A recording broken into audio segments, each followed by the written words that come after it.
2 Chronicles Chapter 32.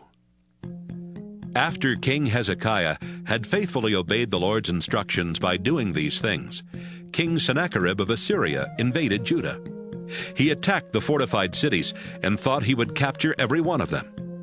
As soon as Hezekiah learned that Sennacherib was planning to attack Jerusalem, he and his officials worked out a plan to cut off the supply of water outside the city, so that the Assyrians would have no water when they came to attack. The officials got together a large workforce that stopped up the springs and streams near Jerusalem.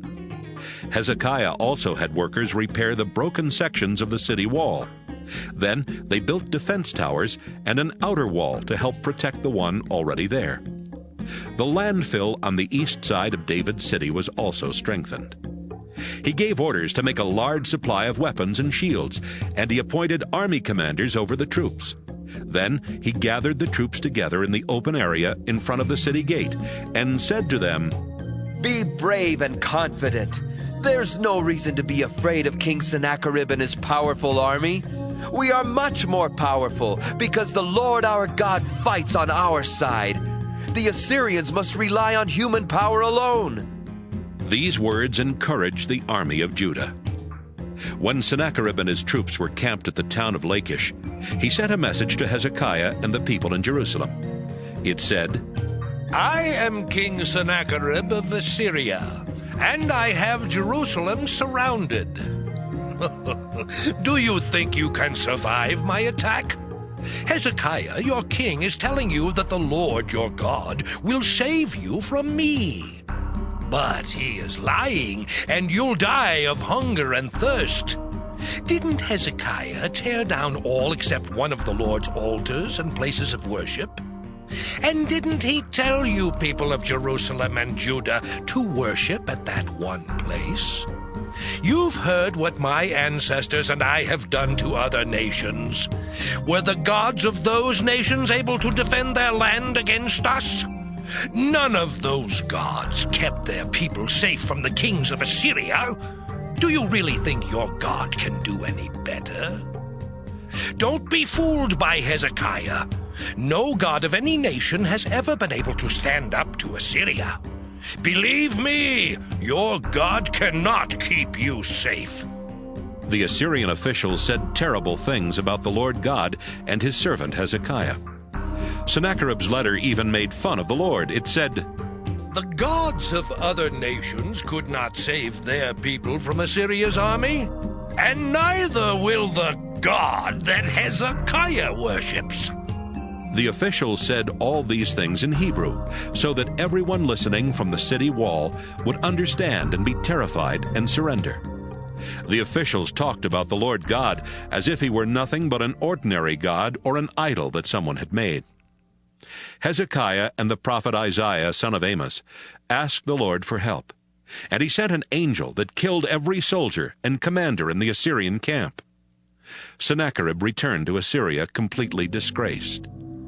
Then one day he went into the temple of his God, where some of his sons killed him. The Lord rescued Hezekiah and the people of Jerusalem from Sennacherib, and also protected them from other enemies. People brought offerings to Jerusalem for the Lord, and expensive gifts for Hezekiah, and from that day on, every nation on earth respected Hezekiah. About this same time, Hezekiah got sick and was almost dead. He prayed, and the Lord gave him a sign that he would recover. But Hezekiah was so proud that he refused to thank the Lord for everything he had done for him. This made the Lord angry, and he punished Hezekiah and the people of Judah and Jerusalem. Hezekiah and the people later felt sorry and asked the Lord to forgive them. So the Lord did not punish them as long as Hezekiah was king. Hezekiah was very rich, and everyone respected him. He built special rooms to store the silver, the gold, the precious stones and spices, the shields, and the other valuable possessions. Storehouses were also built for his supply of grain, wine, and olive oil.